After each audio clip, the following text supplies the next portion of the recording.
မဲနဲ့ပတ်သက်ပြီးတော့ကျွန်တော်ရှင်ထဲမှာဖြစ်နေတဲ့ခံစားချက်တွေဘယ်လောက်ထိခံစားလဲဆိုတော့ကျွန်တော်သက်သေပြချင်တာပါ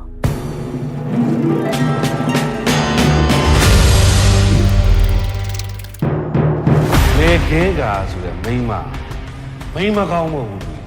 သူတို့တမိသားစုလုံးမကောင်းဘူးသူတို့ညီမနှစ်ယောက်လာယောက်ျားတွေခြူစားနေတာ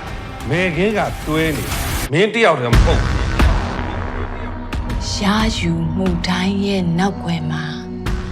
ပေးဆက်မှုရဲ့တန်မိုးဟာကပ်ပြီးတော့လိုက်လာမှာနော် မင်းတို့လည်းအဲ့လိုမျိုးတယောက်နဲ့တယောက်ဘာမှမဖြစ်သလိုအထားလေးနဲ့မိတ်ဆက်ပေးပြီးဆိုရင်တော့ခိုးကြိတ်နေပြီအများကြီးပဲ ကိုလေးဘဝရဲ့လိုအပ်ချက်တွေကိုမင်းဖြည့်ဆည်းခွင့်ရှိတာ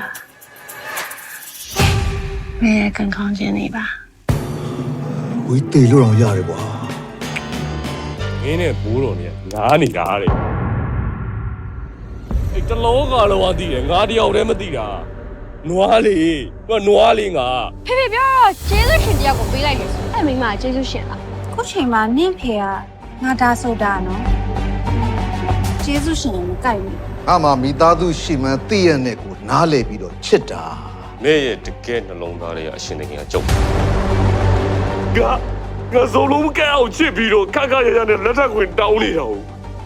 မင်းတန်လို့လားတဲ့ငါကောင်းမှဂျိုပေါက်နေတော့ငါတန်တယ်လို့ထင်နေတဲ့ကောင် နင်တို့တမျက်နှာစားကိုလေဟိုကဆွဲညက်ပြီးတော့မှွေသွားမှာသူတို့ကစားဖားတယ် ယောက်ျားတစ်ယောက်နဲ့မိန်းမတစ်ယောက်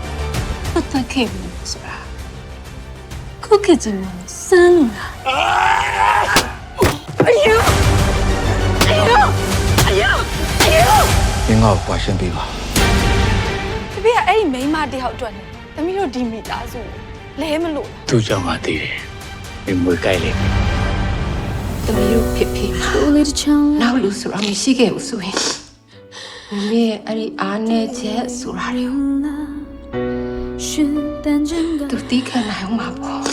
ကို့အပေါ်နားလေပေးနိုင်မဲ့သူကိုရှာတာ နားလည်းပေးနိုင်မယ်သူဒါဆိုကျမအောင် သမီးတို့လိုချင်တာ